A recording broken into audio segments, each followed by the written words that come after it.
Assalamualaikum warahmatullahi wabarakatuh. Halo sahabat Araniri TV. Alhamdulillah pada hari ini kita masih diberikan kesehatan supaya kita bisa berkumpul dan bisa bercengkrama dan bertemu dengan orang-orang yang baik. Sebelum kita melaju ke bagaimana kilas bait Isra Mi'raj, alangkah baiknya kita memperkenalkan diri dulu dari Ustadz. Assalamualaikum Ustadz. Waalaikumsalam warahmatullahi wabarakatuh. Gimana kabarnya Ustadz? Alhamdulillah sampai saat ini Allah berikan kesehatan dengan qudrah dan iradahnya Allah Subhanahu wa taala. Amin. Jadi tadi Ustadz kesini apa Ustadz? Tadi saya naik motor ke sini dari Matai. Ya, lumayan jauh. Cukup jauh Ustadz. Ya. Dari mata air dari atas gunung. Iya, dari atas gunung lebih kurang lah. Berarti naik unta ke sini Ustaz. Kirain naik unta di Enggak Ustaz. perlu, ya. Kita naik borak hari ini. Nah, karena penjelasannya tentang Isra dan Mi'raj. Ya. Saya kira ini gaji pejabat Ustaz. Insyaallah. Insyaallah. Jadi baik teman-teman Araniri TV. Jadi hari ini Ustadz akan menceritakan tentang bagaimana kilas balik Isra Mi'raj di tema acara Jendela Hati. Baik dari Ustadz sendiri itu gimana Ustadz pandangan Ustadz? Bagaimana sih Ustadz kilas balik sejarah kilas balik cerita Isra wal Mi'raj itu Ustadz? Baik, bismillahirrahmanirrahim. Assalamualaikum warahmatullahi wabarakatuh. Waalaikumsalam warahmatullahi wabarakatuh. Alhamdulillahirabbil alamin wassalatu wassalamu ala sayyidina Muhammadin wa ala alihi wa ashabihi ajma'in. Amma ba'd. Yang kami muliakan para masyayikh, habaib serta guru-guru kami, ulama-ulama yang ada di Aceh ini terkhususnya. Kemudian kata penghormatan kami tidak lupa pula kepada guru-guru kami yang ada di Universitas UIN Ar-Raniri. Kemudian kata penghormatan kami tidak lupa pula kepada para peminat ataupun pencinta TV UIN Ar-Raniri yang dimuliakan Allah Subhanahu wa taala. Pada tema Isra Mi'raj ini merupakan tema yang peristiwanya sangat besar, ya. Yang keagungannya itu sangat-sangat memperhitungkan seseorang itu beriman atau kafir dia. Nah, sehingga kisah peristiwa Isra Mi'raj ini itu Allah tetapkan di dalam Al-Quran dan dirincikan kemudian di dalam hadis Rasulullah SAW. Nah, saking besarnya peristiwa ini, Allah berikan sebuah nama di dalam Al-Quran peristiwa Isra Mi'raj ini dengan sebuah surah ke-17, yaitu surah Al-Isra. Nah, maka singkat kisahnya itu ada di dalam surah An-Najm, ya. Mulai dari ayat yang pertama sampai ayat ke-18 itu berbicara bagaimana mi'rajnya Rasulullah sallallahu alaihi wasallam. Wan najmi idza hawa wa ma yantiqu 'anil hawa in huwa illa wahyun yuha, ya. Sampai kepada ayat 'inda sidratil muntaha sampai ayat ke-18. Ini ada di dalam surah An-Najm, ya. Di dalam surah An-Najm ini berbicara tentang mi'rajnya Rasulullah sallallahu alaihi wasallam dari Masjidil Aqsa ke Sidratul Muntaha. Sedangkan Isra'nya Rasulullah sallallahu alaihi wasallam dari Masjidil Haram ke Masjidil Aqsa itu Allah kisahkan di dalam surah Al-Isra ayat 1. Subhanalladzi asra bi'abdihi lailan minal Masjidil Haram ilal Masjidil Aqsa. Begitulah Allah tetapkan kebesaran keagungan peristiwa ini sehingga Allah catat di dalam Al-Quran. Sedangkan peristiwa Isra Mi'raj ini di dalam hadis Rasulullah SAW ini juga banyak diriwayatkan oleh para sahabat-sahabat senior Rasulullah SAW. Ada sekitar 16 sahabat senior yang meriwayatkan tentang hadis peristiwa Isra Mi'raj ini. Sehingga di antara salah satu periwayat di dalam kisah Isra Mi'raj ini antaranya ialah Imam Muslim yang kita ketahui tentang kitab Sahih Muslim. Di dalamnya itu ada sekitar 54 topik. Di antara salah satu topik yang pertamanya ialah tentang Kitabul Iman, ya. Jadi peristiwa Isra Mi'raj ini dimasukkan dalam Kitabul Iman. Karena begitu dahsyatnya peristiwa ini sehingga bisa goyang iman seseorang, dimasukkan dalam kitab Sahih Muslim ini tentang Kitabul Iman. Di antara salah satu subjudulnya itu beliau menuliskan tentang Babul Isra fi Rasulillah sallallahu alaihi wasallam ila samawat wa fardiyatus salah, yaitu tentang bab Isra Mi'rajnya Rasulullah sallallahu alaihi wasallam ke Sidratul Muntaha sampai diwajibkannya salat kepada kita. Nah, di situ terdapat hadis 162 sampai 168 pembahasan khusus tentang Isra Mi'raj. Nah, di antaranya Imam Muslim itu meriwayatkan dari Syaiban bin Zaruh. Kemudian Syaiban bin Zaruh meriwayatkan dari Hammad bin Salamah. Kemudian dari Hammad bin Salamah ini beliau menerima lagi dari Thabit Al-Bunnani, ya. Kemudian dari Thabit Al-Bunnani ini beliau mendapatkan hadis dari Anas bin Malik. Nah, ini nama ini tidak asing bagi kita, ya. Anas bin Malik, ya. Bahasa Rasulullah, panggilan kasih sayang Rasulullah apabila berjumpa dengan Anas bin Malik itu beliau memanggil dengan Unais, ya Unais, ya. Kalau bahasa kita, bahasa Aceh mungkin bohatelun, ya. Tapi panggilan Rasulullah kepada Anas bin Malik, ya Unais, ya, dengan isim tasghir, berarti begitulah cintanya Rasulullah SAW kepada Anas bin Malik. Itu di antara salah satu hadis yang diriwayatkan oleh Anas bin Malik, ya. Kita nggak bacakan hadisnya, tapi periwayat sanad-sanad tentang hadis Isra Mi'raj ini ada, ya. Nah, bukan sesuatu perkara yang memang sebuah apa bahasanya, cerita zaman dulu, ya.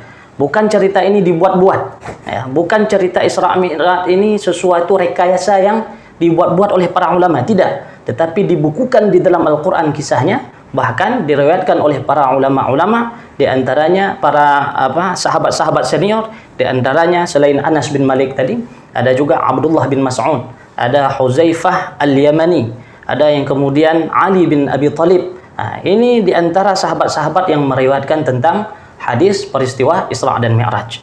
Nah, begitulah kekuatan peristiwa ini. Sekarang menjadi pertanyaan bagi kita, ya. Di mana dimulai peristiwa Isra Mi'raj ini? Kan seperti itu. Ya. Maka kalau kita lihat dari dalam cerita Al-Quran, mulai Isra itu subhanalladzi asra bi'abdihi lailam, dari mana? Minal masjidil haram ilal masjidil aqsa. Kan ayatnya seperti itu. Jadi Allah mulai itu perjalanan Nabi Muhammad SAW dari Masjidil Haram. Jadi kalau seandainya ada papan tulis di sini, bisa menggambarkan. Tapi paling tidak kita bisa menggambarkan di dalam ilustrasi kita, ya. Jadi kalau seandainya kita pergi ke Masjidil Haram ada di Mekah, ya. Jadi kejadian ini di Mekah mulainya, bukan di Madinah. Tetapi sebelum Rasulullah SAW melakukan hijrah. Ketika Rasulullah SAW berada di kota Mekah Al-Mukarramah, di Masjidil Haram, itu kalau kita lihat ada tower Zam-Zam, jam gadangnya Arab. Nah, kalau kita di sini jam gadang Kota Padang, ya. Kalau di Saudi ada jam gadang Arab, itu namanya Burjuz Zam-Zam, ya. Di Simpang Banda Aceh ada juga, Ustaz. Itu jam gadang apa namanya? Jam gadang Aceh. Jam gadang Aceh. Hidup apa rusak itu? Oh, itu nggak tahu. Tapi jam gadang Arab ini insya Allah hidup. Itu panjang apa itu namanya? Jarum jam saja itu sekitar, kalau kita diri ada sekitar 20 orang. 20 orang itu ada yang mengatakan sekitar 20 orang. Itu panjang jarum jam gadang Arab. Tapi kita tidak berbicara tentang jam gadang sekarang. Samping jam gadang itu ada Hotel Safwah namanya. Samping Hotel Safwah itu ada bukit di mana para pemimpin-pemimpin Quraisy apabila ingin mengatakan sesuatu yang penting, maka mereka akan naik ke bukit itu. Namanya Bukit Jabal Abil Qubais, ya.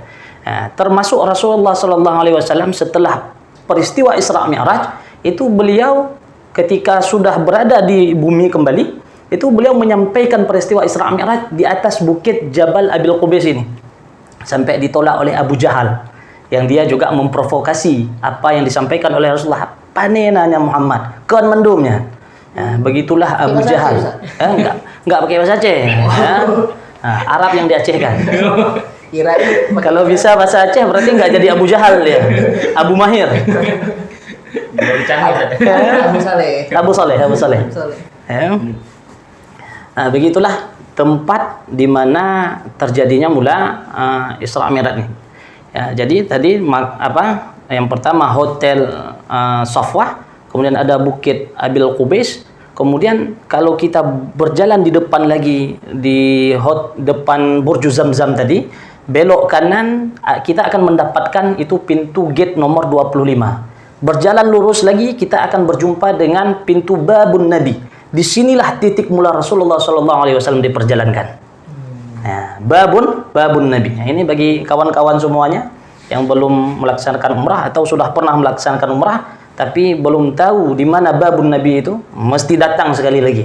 Nah, insya Allah Allah mudahkan kita semua untuk berangkat umrah. Amin ya rabbal alamin. Lupa tuh. Ya, nggak cukup niat, nabung. Cukup Ustaz. Ya, kalau niat aja mana bisa Ustaz. Harus nabung.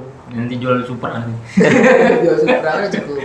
Ya, jual Supra nggak jadi masalah. Yang jangan jual istri. Ustaz. Tidak boleh, haram. Kalau jual Supra sendiri nggak apa-apa, jual Supra bapak Ustaz. Allahu Akbar, itu lebih bermasalah itu. Nanti takutnya dicoret dari kakak.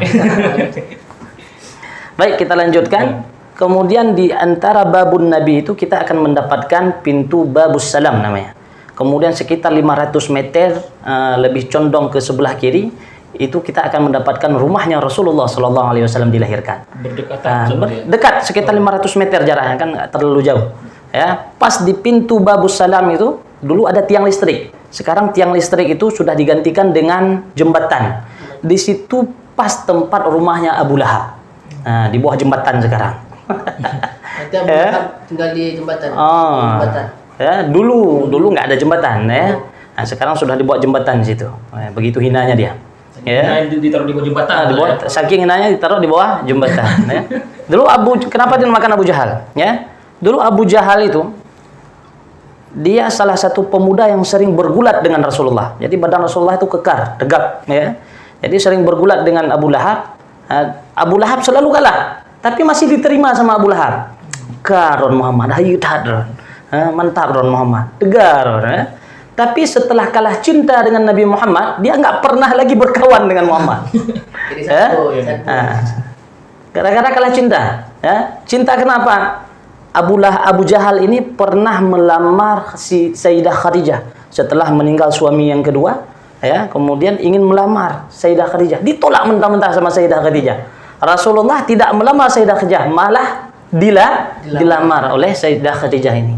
Sehingga marahnya Abu Jahal itu luar biasa. Semenjak kalah cinta dengan Rasulullah, sampai sesuatu yang benar pun disampaikan oleh Rasulullah, padahal kawan dekat itu. Rumah dengan Rasulullah pun juga rumahnya berdekatan. Nah, tapi karena memang tadi sudah digelapkan karena cinta, akhirnya kebenaran pun tidak lagi bisa masuk ke dalam hatinya. Bahkan ketika disampaikan peristiwa Isra Mi'raj oleh Rasulullah SAW, itu ditolak mentah-mentah, dan termasuk orang yang paling besar provokasinya menolak Isra Mi'raj Rasulullah itulah Abu Lahab. Bukan Abu Lahab, Abu Jahal. Beda Abu Lahab dengan Abu Jahal. Ya, kalau Abu Lahab pamannya Rasulullah juga. Ya. Kalau Abu Jahal nih kawannya. Ya. Udah, itu mengenai tempat mulai Rasulullah SAW melakukan Isra. Jadi mulainya dari mana tadi? Min babun Nabi, daripada bab pintu Nabi. Ada namanya pintu Nabi. Adik-adik lebih mudah lagi mengingatnya itu kalau dekat Bukit Safa, Bukit Marwah, keluar daripada Masjidil Haram, itu kita akan dapatkan itu babun Nabi namanya. Babun Nabi, nanti saya lihat. Ya, insyaallah. Kalau di Aceh pintu Aceh. Ya. Tapi Nabi nggak Isra dari pintu Aceh. Kejauhan. Ya. Nah, dari babun Nabi ini. Nah, ini kisah mula awal Rasulullah berangkat. Tapi sebelum berangkat, Rasulullah dari babun Nabi ini itu diceritakan oleh Abu Zar Al-Ghifari, qala Rasulullah sallallahu alaihi wasallam, "Furija saqfu baiti fi Makkah." Dikisahkan oleh Abu Zar Al-Ghifari, Rasulullah mengatakan bahwa rumah Rasulullah itu terbuka atapnya. Di saat sebelum melakukan Isra Mi'raj, terbuka atapnya itu, turun malaikat Jibril alaihissalam, kemudian membelah dada Rasulullah sallallahu alaihi wasallam, membersihkan hatinya, kemudian diambil air Zam-Zam sama malaikat Jibril, kemudian membersihkan hatinya, kemudian dimasukkan kembali hikmah dan iman di dalam dada Rasulullah sallallahu alaihi wasallam. Nah, kalau kita yang banyak dalam hati apa nih? Darah. Darah kotor ya. Ya. Kemudian setelah itu kita timbul pertanyaan, kapan waktu yang konkret terjadinya Isra dan Mi'raj ini? Ya, kan kita bertanya, ya. Ada yang pernah mungkin waktu kita kecil Isra Mi'raj itu terjadi di bulan Ramadan, pernah kita dengar ya. Nah, tapi para ulama tidak pernah mengatakan itu di bulan Ramadan ya.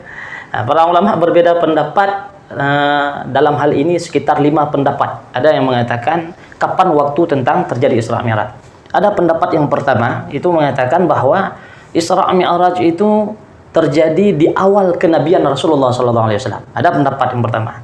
Sedangkan pendapat yang kedua ada yang mengatakan bahwa Isra Mi'raj Rasulullah SAW itu terjadi di bulan Rabiul Awal. Ya.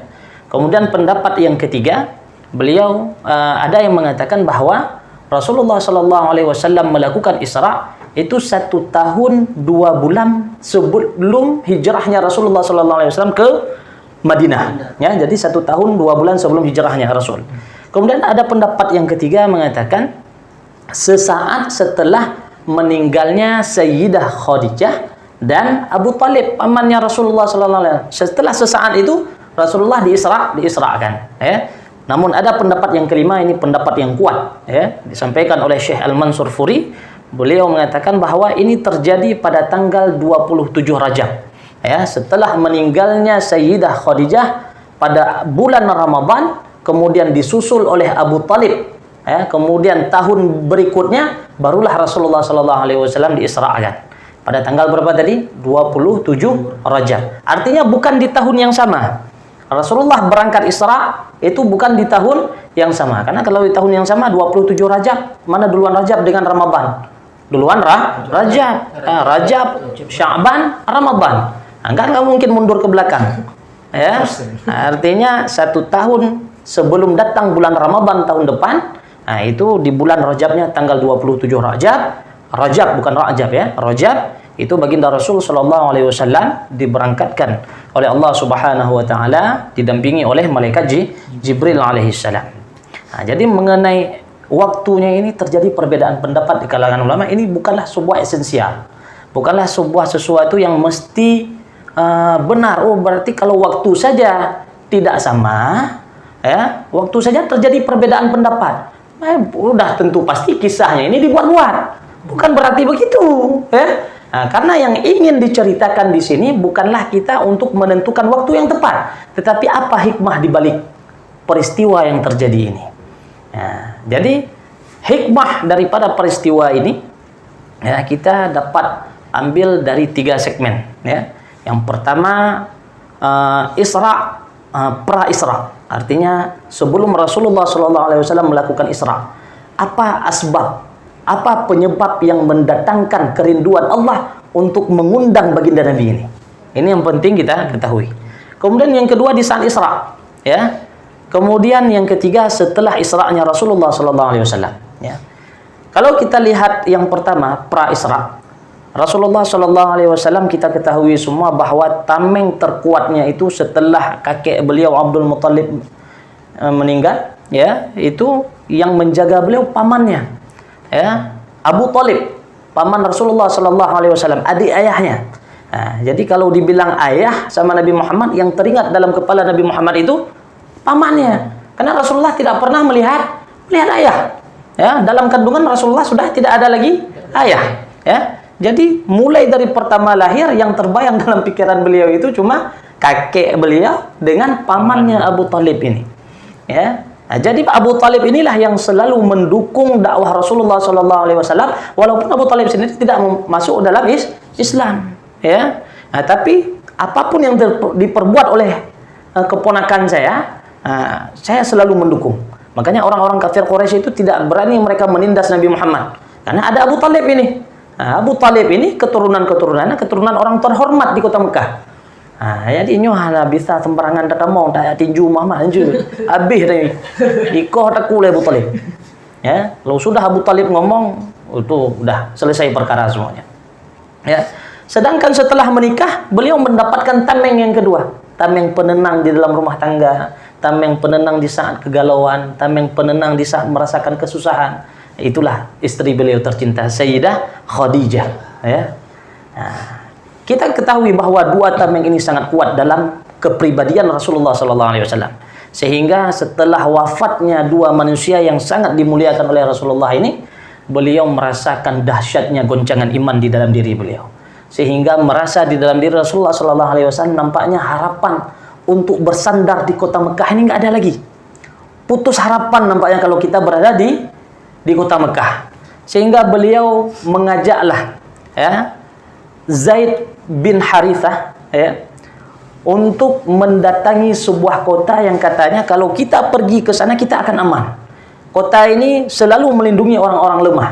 Tetapi Rasulullah SAW, kota tersebut namanya kota Taif, Bani Thaqif ya. Nama kotanya kota Taif, nama tempatnya kota Taif.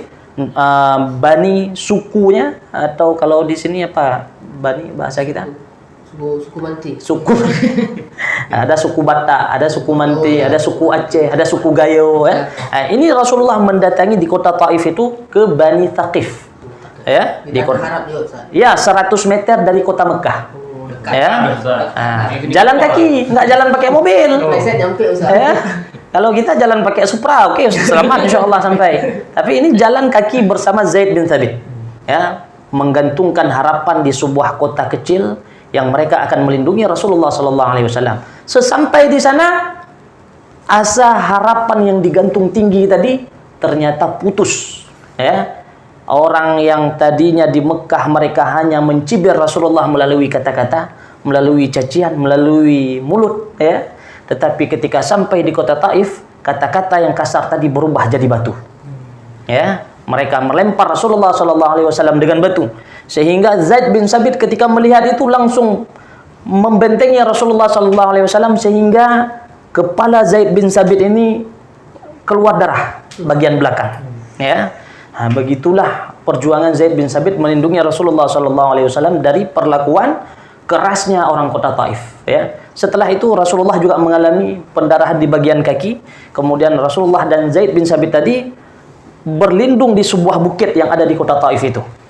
Melihat kejadian ini, Allah Subhanahu wa taala memerintahkan malaikat Jibril turun ke malaikat yang menjaga bukit Taif itu. Perintahkan ke dia apa yang diminta oleh Muhammad kabulkan. Ya, maka malaikat yang menjaga apa tadi? Gunung Taif, bukit Taif tadi itu datang mendatangi Nabi Muhammad SAW. Apa yang engkau inginkan Muhammad? Kalau engkau menginginkan gunung yang ada di Taif ini, biar saya ratakan ini seluruh penduduk kota Taif. Apa kata jawaban Rasulullah? Ini yang paling dahsyat. Inilah yang menyebabkan Rasulullah SAW salah satunya diundang oleh Allah Subhanahu wa taala. Ya, apa kata Rasulullah? La, tidak wahai malaikat. Ya, innahum qaumun la ya'lamun. Tidak, jangan engkau hancurkan penduduk Taif itu dengan gunung tadi, dengan bukit tadi. Sesungguhnya mereka adalah sebuah kaum yang mereka tidak mengetahui siapa diriku. Apa yang aku ingin sampaikan, apa yang aku bawakan ke mereka, mereka nggak tahu. Jangan engkau hancurkan. Kalau masa Nabi Musa, masa Nabi Nuh alaihissalam, itu kalau ada yang malaikat datang langsung hancur lebur itu semuanya. Ya, langsung masa Nabi Nuh, ya, nggak mau dengar dakwah Nabi Nuh. Ya, apa didoakan sama Nabi Nuh? Banjir semua, banjir bandang, sampai anak-anak istri pun hancur, hilang, ditelan sama air. Ya, nah, nabi-nabi yang lain, tapi Nabi Muhammad SAW dengan kemuliaan hati beliau, ya, dengan jernihnya hati beliau, beliau meminta kepada Allah, jangan hancurkan mereka. Mereka sesungguhnya kaum yang tidak mengetahui. Saya menginginkan daripada orang-orang penduduk Taif ini keluar daripada sulbi-sulbi mereka, orang-orang yang mengucapkan kalimah la ilaha illallah Muhammadar Rasulullah. Masya Allah. Nah, rasanya kalau kita mendengarkan orang non-muslim mendapatkan sebuah kata-kata yang seperti ini, kalau mereka belum memasuki Islam, nampaknya ada sesuatu yang aneh dengan kebenaran yang mereka dengar. Ya. Ya. Maka setelah itu, ya, malaikat ini pun menjauh. Ya. Kaki menyeleginya ya Rasulullah. Ya. Kemudian Rasulullah pun berdoa meminta kepada Allah, mengadu kepada Allah. Disitulah baru Rasulullah SAW menyadari bahwa harapan yang selama ini digantung kepada paman, harapan yang selama ini beliau gantung kepada istri, harapan yang selama ini baru saja dilempar dengan batu oleh penduduk Taif, yang beliau ingin menggantungkan harapannya bisa selamat di kota Taif, ternyata semua harapan itu sirna. Hanya satu harapan yang tempat kita bergantung dan itu tidak pernah sirna. Makanya kalau kita gantungkan harapan kepada makhluk Allah, itu nggak pernah ada abadi. Kalau hari ini kita gantung harapan kepada dosen supaya kita cepat diluluskan, jangan bergantung. Ya, karena dosen juga manusia. Ya, ini Saya bawa kuih banyak-banyak buat dosen, ya, biar cepat diluluskan. Ya, tidak pernah, tidak perlu. Ya, kita gantung kepada Allah. Tapi berbuat baik kepada dosen itu mesti, ya. Tegur sapa, bukan tegur basa-basi, ya. Ini kadang-kadang ada mahasiswa jumpa dosen supaya nggak enak, supaya nilai tinggi, tegur basa-basi, Pak, apa kabar, baik? Allahu Akbar. Kalau beliau sudah jalan, marahnya subhanallah. Ya. Nah, tentu hal yang seperti ini kita hindari. Ya. Harapan yang semestinya kita gantung ialah kepada Allah. Apa harapan Rasulullah SAW ketika mengalami penderitaan yang cukup luar biasa itu? Beliau berdoa, Ilahi, ilaika ashku bathi, ilaika ashku dha'fa quwwati, ya. Wahai Tuhanku, kepada Engkau aku mengadu dengan kelemahan diriku. Wa qillata hilati wa hawani 'alan nas, dan kelemahan diriku di antara manusia. Ya Arhamar Rahimin, wahai Tuhan yang penuh kasih sayang. Ya Rabbal Mustad'afin wa anta Rabbi. Wahai Tuhan yang menolong orang-orang yang lemah. Wahai Tuhan yang menolong orang-orang yang tertindas, ya. Engkau adalah Tuhanku, kata baginda Rasul sallallahu alaihi wasallam. Ya, kemudian beliau lanjutkan, ila man takilluni, kepada siapa aku harus pergi lagi ya Allah, ya. Itu kata Nabi Muhammad di saat beliau mengadu kepada Allah, ila man takilluni, kepada siapa engkau akan aku bawakan, ya. Ila ba'idin yatajahhamuni, kepada orang yang jauh yang mereka siap akan mencelakai diriku, au ila aduwin malaktahu amri, ataupun kepada orang yang dekat yang mereka memang musuh dekat dengan diriku. Aku tidak peduli ya Allah, kata Rasulullah. La ubali, kata Rasulullah. Saya tidak peduli ya Allah, ya. Selama cintamu kepadaku itu tetap melekat, selama engkau tidak marah kepadaku, maka aku tetap akan menuju kepada apapun yang engkau inginkan. Ya. Berserah diri Rasulullah sallallahu alaihi wasallam kepada Allah, ya. Lakal utbatu ya hatta tarda, la haula wala quwata illa billah. Nah, itu kata Rasulullah sallallahu alaihi wasallam di akhir doanya. Kepadamu ya Allah aku serahkan segala harapan, segala putus asa ini, hanya Engkau yang memiliki segala kekuatan. Tiada lain Engkau, tiada Tuhan selain Engkau ya Allah. Ya. Inilah puncak cikal bakal Rasulullah sallallahu alaihi wasallam mendapatkan undangan. Ya. Pulang beliau ke rumah. Jadi itulah, nggak ada alasan buat kita untuk malas sholat. Lihat perjuangan Nabi Muhammad SAW seperti apa. Ya, kita disuruh salat saja masih malas-malas. Padahal itu hadiah yang terbesar yang kita dapatkan setelah proses perjuangan Isra Mi'raj tadi. Ya. Kita lanjut. Ini Isra Mi'raj belum lagi. Ini masih pra Isra Mi'raj.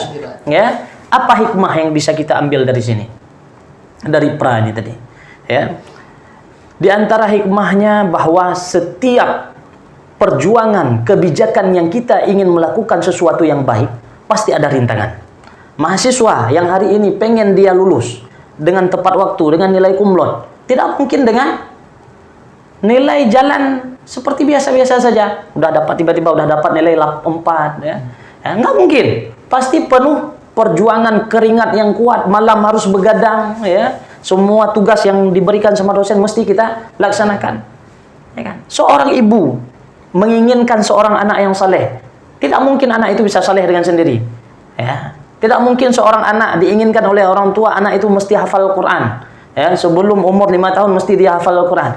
Perlu perjuangan daripada orang tua. Nggak bisa dia menjadi orang yang hebat seketika, nggak mungkin. Ya. Pasti ada prosesnya. Pasti ada prosesnya. Ini yang diinginkan oleh Allah Subhanahu wa taala kepada baginda Nabi Muhammad sallallahu alaihi wasallam. Ingin ditunjukkan kepada Nabi Muhammad sallallahu alaihi wasallam, dan kita sebagai umatnya mengambil hikmah daripada itu. Ya.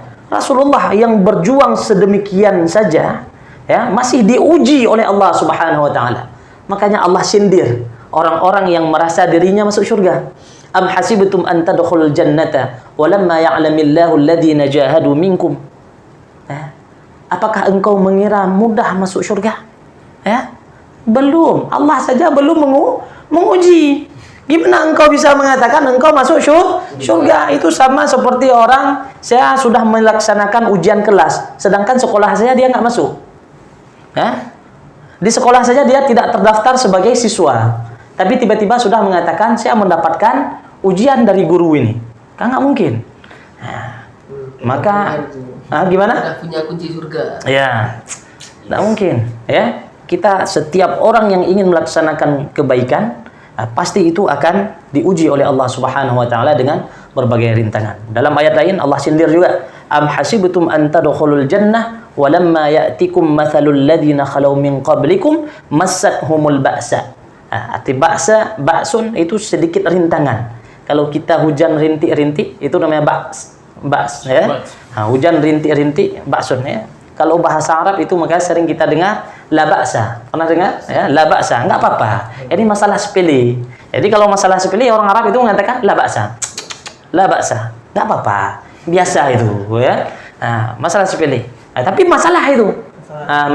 Masalah. Tapi masih kategorinya tingkatannya rendah. Kalau di atasnya lagi namanya barra. Ya, barra ya. Barra itu tingkatan kepedihan diuji oleh Allah lebih daripada ba'sun tadi. Ya. Nah, di atasnya lagi kalau ini hujan rintik-rintik, ini udah mulai lebat. Pakai petir ya. Kalau pakai petir itu bukan bara, ada lagi di atasnya. Ya, zilzal. Ya. Allah goncang mereka. Kalau ada anginnya. Ya. Kalau ada anginnya itu masuk juga. Ya, zilzal. Allah goncang. Nah, jadi setiap kita yang dirinya diuji oleh Allah Subhanahu Wa Taala, sesungguhnya Allah sedang mengetes imannya. Betul nggak ini? Setia nggak dia sama saya? Nah, makanya hikmah yang pertama ialah setiap cobaan, setiap keinginan yang kita ingin bentuk kebijakan-kebijakan, baik di pemerintahan, hari ini pemerintah Aceh ingin membuat kebijakan-kebijakan yang baru untuk kemaslahatan umat Aceh, ya, maka mereka itu pasti akan berhadapan dengan rintangan-rintangan, berhadapan dengan mafia, berhadapan dengan undang-undang dasar yang bertentangan dengan syariat Islam. Nah, tapi ketika kita bertawakal penuh kepada Allah Subhanahu Wa Taala terhadap kebijakan yang sudah kita buat ini, insya Allah Allah akan mudahkan. Tapi ketika kebijakan ini tidak pernah kita berikan, kita serahkan, kita tawakalkan kepada Allah, maka kebijakan yang hari ini kita menganggap ini adalah kekuatan kita, maka Allah akan uji-uji terus itu kita. Karena kita tidak pernah menyerahkan kepada Allah.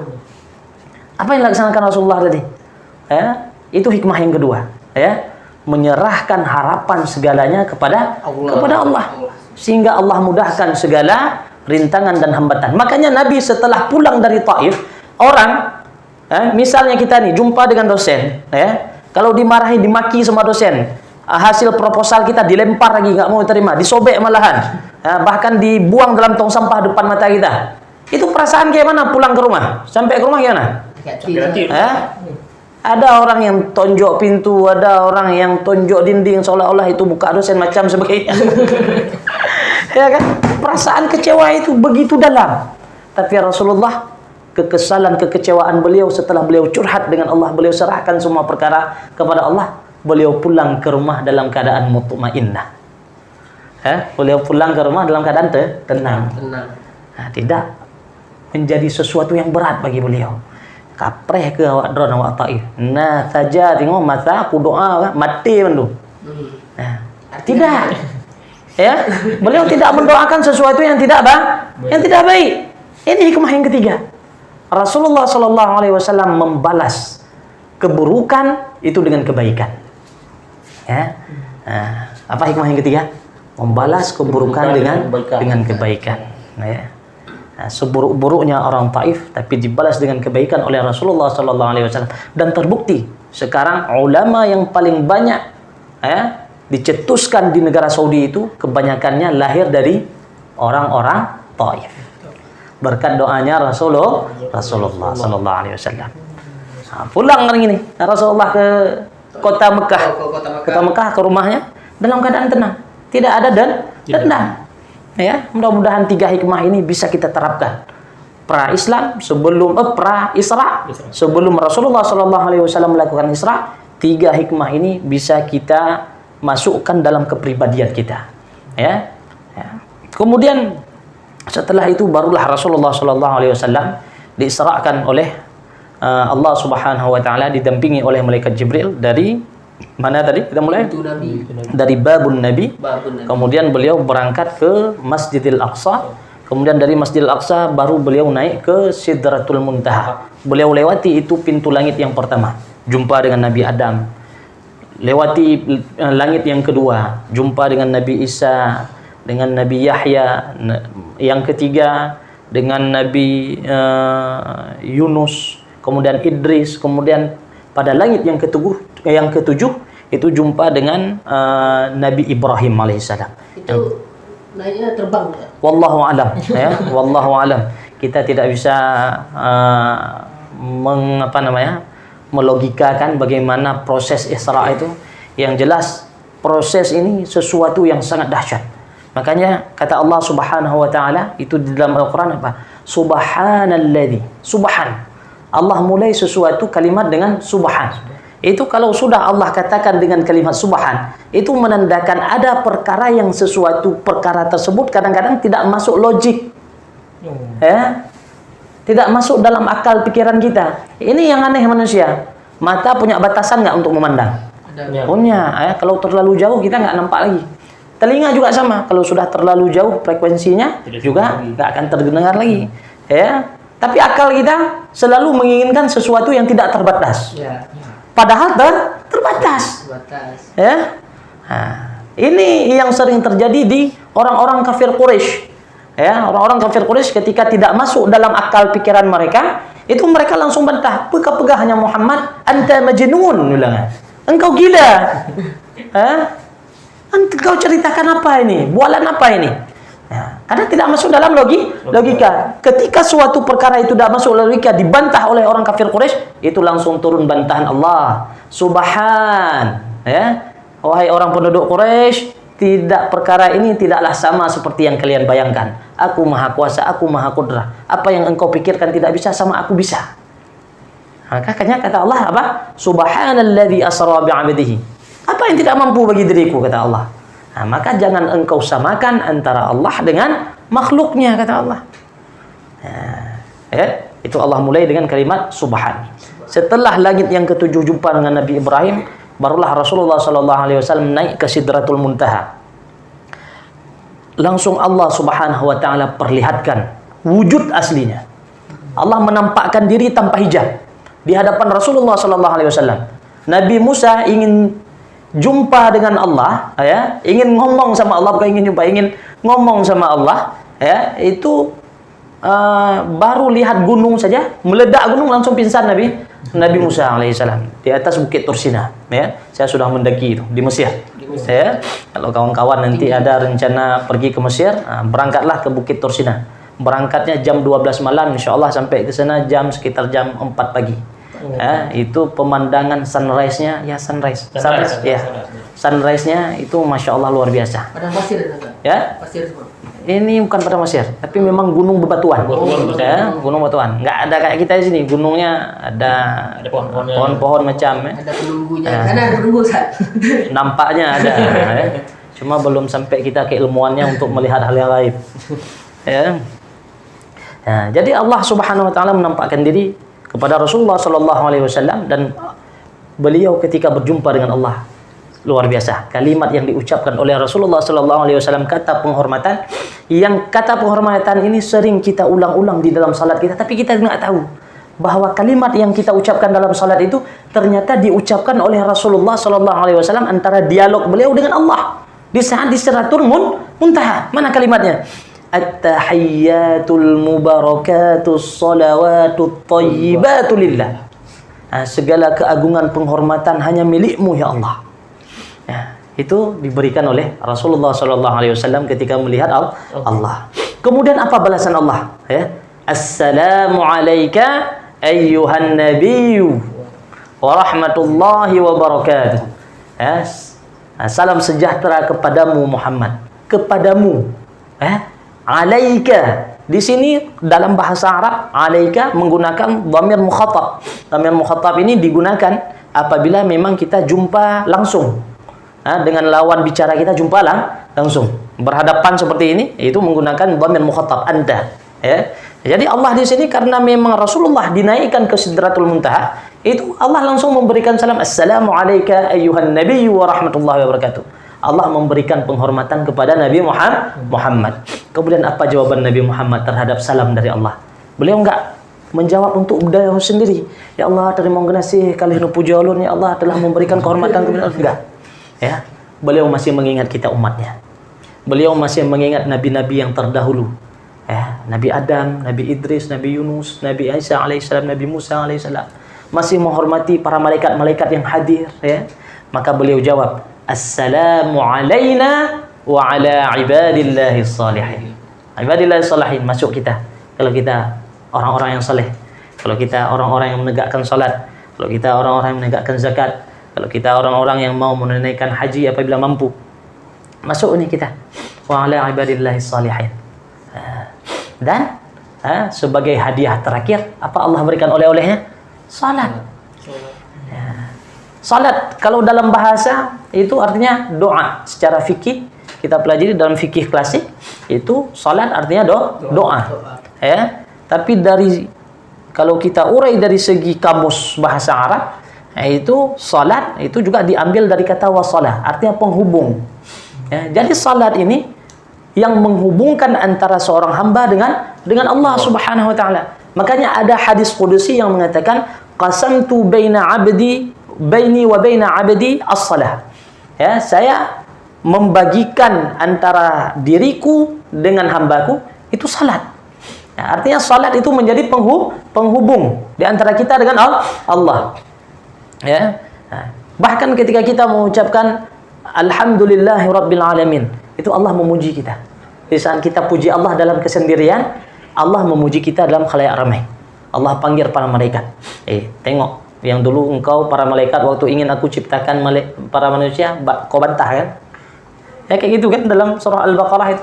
Wa idh qala rabbuka lil malaikati inni ja'ilun fil ardi khalifah. Qalu ataj'alu fiha man yufsidu fiha wa yasfiku dima. Ngapain kau ciptakan manusia ya Allah yang suka tumpah darah di atas muka bumi ini? Nah, orang yang kalian dulu kritik suka apa? Nah, ini tengok, enggak semua mereka. Ada di antara mereka itu yang memuji diriku. Hamadani ya 'abdi. Allah puji kita. Kemudian ketika kita mengucapkan Ar-Rahmanir Rahim, maka Allah Subhanahu wa taala itu memuji kita kepada para malaikat, sesungguhnya hambaku itu sedang mengagungkan diriku, ya. Kemudian ketika kita mengatakan Maliki Yaumiddin, maka Allah juga memuji kita dengan sesuatu yang agung, ya. Kemudian ketika kita mengucapkan Iyyaka na'budu wa iyyaka nasta'in, hanya kepadamu ya Allah kami menyembah dan hanya kepadamu kami minta pertolongan, maka disinilah ya ikatan yang ingin dihubungkan oleh Allah Subhanahu wa taala. Nah, sekarang apa yang ingin engkau minta, mintakanlah. Nah, syaratnya apa? Ketika kita hadir dalam salat, kita betul-betul masuk seolah-olah kita sedang melaksanakan Isra wal Mi'raj. Makanya kata para ulama, apalagi khusus di dalam ulama-ulama tasawuf, itu Isra Mi'rajnya hamba kita umat ini pengikut Nabi Muhammad SAW, itulah dalam salat. Ya. Karena semua apa yang dilakukan oleh Rasulullah SAW di saat Isra Mi'raj, at-tahiyyatul ada di dalam salat kita. Ya. Nah, makanya hadiah oleh-oleh yang dibawa pulang oleh Rasulullah SAW untuk umatnya ini sebenarnya itu oleh-oleh yang sedang dipraktekkan oleh baginda Nabi di saat Isra Mi'raj. Walaupun tempat waktunya tidak sama. Nabi Rasulullah langsung Isra dan tempatnya langsung Sidratul Muntaha. Nah, kita tidak seperti itu. Nah, mudah-mudahan dalam salat ini bisa menghadirkan kita kekuatan melalui doa-doa yang kita ucapkan. Nah, itu diantara pelajaran Isra Mi'raj di saat Rasulullah SAW melaksanakan. Kemudian yang terakhir apa? Yang terakhir setelah pasca Isra. Nah, apa yang harus kita ambil hikmahnya ini? Dengan adanya salat sebagai hadiah yang telah diberikan oleh Allah Subhanahu wa taala kepada hamba, maka kita harus banyak lagi introspeksi. Nah, kenapa harus kita introspeksi? Karena salat, innas salata tanha 'anil fahsya'i wal munkar. Bisa jadi hari ini kita melakukan maksiat yang bertubi-tubi, tidak pernah henti, seolah-olah kita tidak malu di hadapan Allah Subhanahu wa taala. Bisa jadi karena salat kita tidak beres. Ya. Nah, ketika salat kita beres, itu insyaallah inna salata tanha 'anil fahsya'. Fahsya artinya keburukan, seksual, kemudian mungkar itu keburukan dari perut sampai ke atas, korupsi dan lain sebagainya, ya itu akan terhindar ketika sholat beres. Ala bidzikrillahi tatma'innul qulub, kata Allah, tidakkah dengan kita mengingat Allah khususnya dalam sholat itu dapat menenangkan hati, ya. Mudah-mudahan dari 3 segmen ini, pra Isra dan ketika Isra dan pasca Isra ini memberikan kita pengalaman pribadi di dalam mewujudkan salat yang lebih efisien lagi. Amin amin ya rabbal alamin. Nah, itu mungkin yang dapat kami sampaikan. Ustadz apa tadi? Ogi. Ustadz Geri dan Ustadz apa namanya? Yogi. Ustadz Yogi, ya. Baik, Masya Allah sekali penyampaian yang diberikan oleh Ustadz tadi. Bahwasanya banyak hal yang sudah dilakukan dari sebelum Isra Mi'raj dan ketika perjalanan Isra Mi'raj dan sudah paskanya, sangat banyak ternyata fase-fase yang telah dilalui. Bagaimana menurut Igo sendiri gitu? Dari saya sendiri nih, jadi kalau kita kembali lagi ke pra Isra Mi'raj, pas Isra Mi'raj, terus setelah Isra Mi'raj tuh kalau kita lihat perjuangan Nabi bagaimana memperjuangkan sholat tuh introspeksi lagi nih, nggak ada satu hal yang bisa gantiin kita. Gak ada yang bisa yang sholat itu yang paling utama. Karena sholat juga itu merupakan oleh-oleh ya Ustaz ya. Oleh-oleh. Bahkan dalam fikih yang nggak mau sholat itu memang hukumnya murtad, kan? Ya. Nah, itu kalau kita sudah, apalagi memang sengaja meninggalkan sholat, bukan lupa ya, memang sengaja meninggalkan sholat itu, alah ngapain sholat? Nah, kan kita sering anak-anak muda, itu bisa masuk kita dalam kategori hukum murtad. Nah, dan jaminan kita masuk surga selain kita mengucapkan kalimat asyhadu an la ilaha illallah wa anna muhammadar rasulullah, salat. Ya, salat inilah kunci utama kita. Kalau enggak salat, nah itu jangan ada harapan untuk masuk dalam surga. Tapi kalau kita ada salat, walaupun kita bermaksiat yang lain, enggak puasa, enggak ini, enggak lain, nah itu tetap kita masuk dalam surga. Kuncinya salat kita ada. Nah, tapi tunggu dulu transit, ada tempat transit dalam neraka, enggak lama cuci dulu ya. Berarti sejelek-jelek apa, menjijikan apapun kita tetap sholat. Selama salat masih ada, ya, maka insya Allah kunci pintu surga itu ada. Allah akan berikan kepada kita. Bukan berarti kita boleh melakukan itu yang penting. Bukan berarti kita boleh melaksanakan zina. Boleh nanti nggak apa-apa, tapi antri dulu di dalam neraka, ya. Dan tempat transit dulu, ya. Kalau mau transit di sana nggak jadi masalah. Ya, kita nggak mau, ya, kita nggak mau.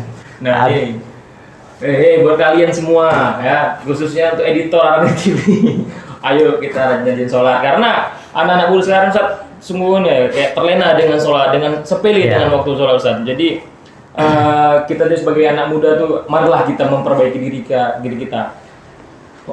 Mari kita bangun koneksi kita dengan sholat, karena ketika kita sholat kita sudah memiliki koneksi. Ya, itu yang saya inginkan tadi, ya. Sholat itu penghubung antara seorang hamba dengan Allah.